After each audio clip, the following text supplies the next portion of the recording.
എങ്ങനെയാണ് മതങ്ങളിൽ തീവ്രവാദം വന്നുപെടുന്നത് എന്ന് നമ്മളുടെ അനസ് മൗലവി വിശദീകരിക്കുന്നുണ്ട്. പ്രത്യയശാസ്ത്രവാദികളായി രംഗത്ത് വരികയും പിന്നീട് അതിനെ ഒരു പൊളിറ്റിക്കൽ രാഷ്ട്രീയ തന്ത്രമായി, രാഷ്ട്രീയ ആയുധമായി ഉപയോഗിക്കുകയും ചെയ്യുന്ന ആളുകളിലൂടെയാണ് ലോകത്ത് ഇന്നുവരെയുള്ള സർവ്വ ഭീകരതകളും തുടക്കം കുറിച്ചത്, നടമാടുന്നത് എന്നുള്ളത് വളരെ കൃത്യമായി നമ്മൾ മനസ്സിലാക്കേണ്ടത്.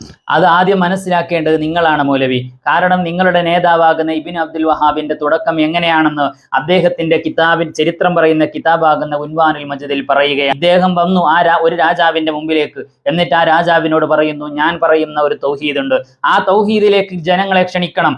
അങ്ങനെ ക്ഷണിച്ചവർ വന്നില്ല എങ്കിലോ അവരെ കൊന്നുകളയണം. ഇങ്ങനെ നമ്മൾ ചെയ്യുകയാണെങ്കിലോ നിങ്ങൾക്കും നിങ്ങളുടെ മക്കൾക്കും ഇവിടെ രാജാവായി വാഴാൻ കഴിയുമെന്നുള്ള പൊളിറ്റിക്കൽ ഇസ്ലാം ആദ്യമായി കൊണ്ടുവന്നത് നിങ്ങളുടെ നേതാവാകുന്ന ഇബ്നു അബ്ദുൽ വഹാബാണ്. അദ്ദേഹത്തിന്റെ പിന്മുറക്കാരാണ് ഇന്ന് ലോകത്തുള്ള മുഴുവൻ ഇസ്ലാമിക തീവ്രവാദ സംഘടനകൾ.